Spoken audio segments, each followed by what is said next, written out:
鉄鎮工房へようこそおいでくださいました。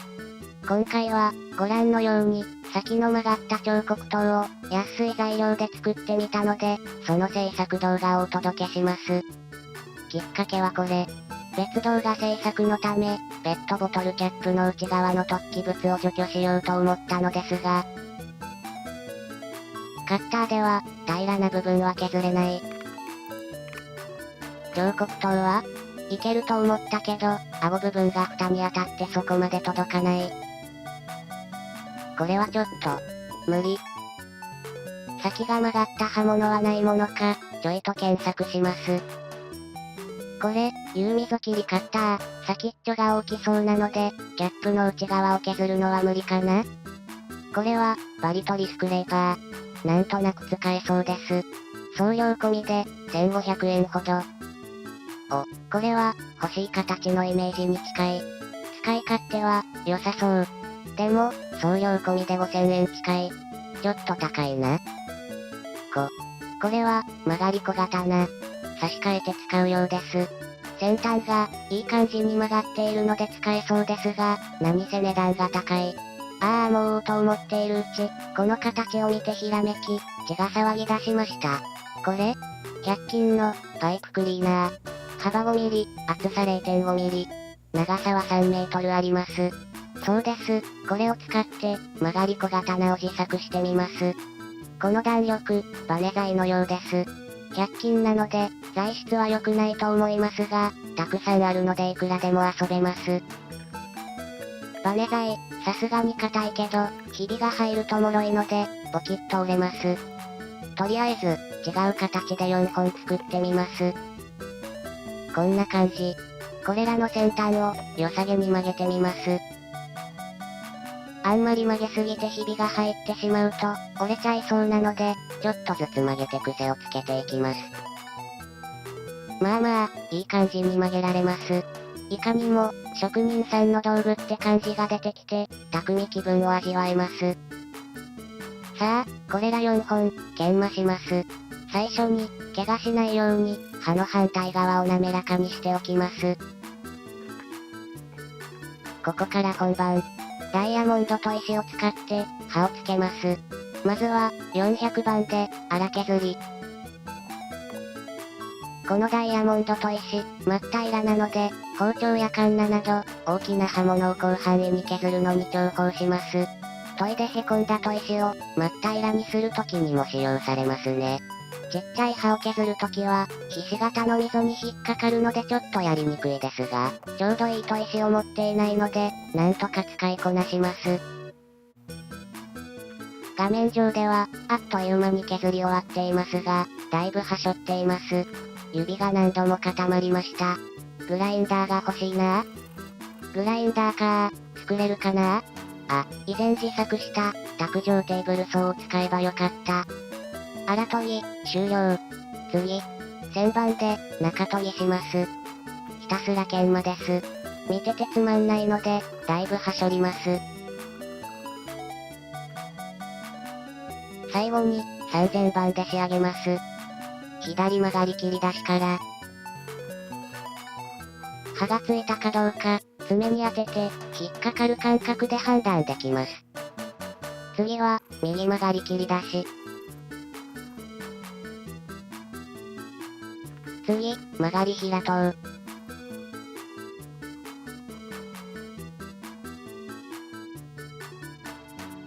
最後に、曲がり先丸平刀、名前がややこしい。よしよし、くくっと引っかかるので、刃がつきました。さあ、A4 用紙を使って、切れ味を確認してみます。怖い、スパッと切れた。他は？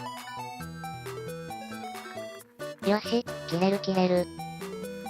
なかなかいいんじゃないかな。とりゃー、こんだけ切れれば、まあかな。これ、オルファーの、アートナイフ。まさか、もしかして？これがまた、ぴったり収まるのよねー。さあ、問題の、キャップ底の出っ張りを除去できるかな？おう、スイスイ入ります。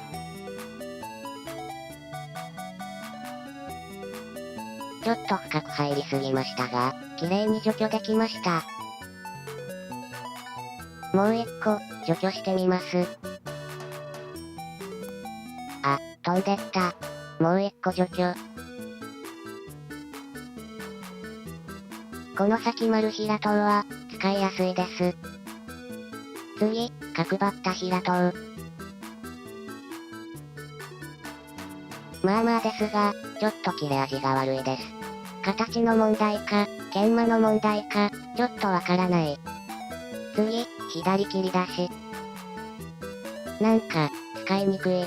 右切り出しは？これも、使いにくい。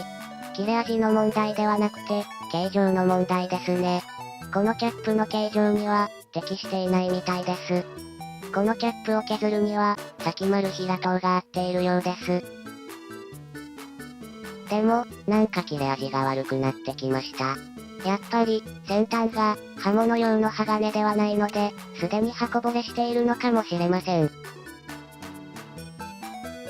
まあ、とりあえずは、あらかた除去できたので、目的は達成しました。さて、収納をどうするかな？彫刻刀ケースに、砥石が付属していたので、そのスペースに収納したいと思います。これは、バスマットの切れ端。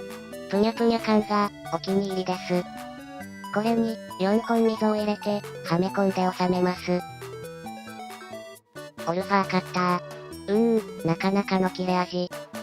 でも、発泡スチロールとかを切っていると、急に切れなくなりますよね。柔らかい材料を切っているだけなのに、なんでかな？はい、溝が掘れました。収納ケース、完成。こんな風に収まります。でも、刃こぼれしているのかどうか、どんな状態なのか先端が気になります。そこで登場するのが、これ。お祝い返しでもらったカタログギフトから選んだもので、子供の時から、いつかは欲しいと思っていた、顕微鏡。半世紀経って、ようやく願いが叶いました。ワクワクが止まらないので、精神年齢は、ほぼほぼ成長していないと思われます。なんか、いろいろ入っていますね。これは、カメラかな？これは、スライドグラス。パソコン取り込み用の CD ロム。そして、顕微鏡本体。50倍、100倍、200倍の3種類。焦点調整ダイヤル。LED ライト切り替えスイッチ。角度調節が可能。小物収納ケース。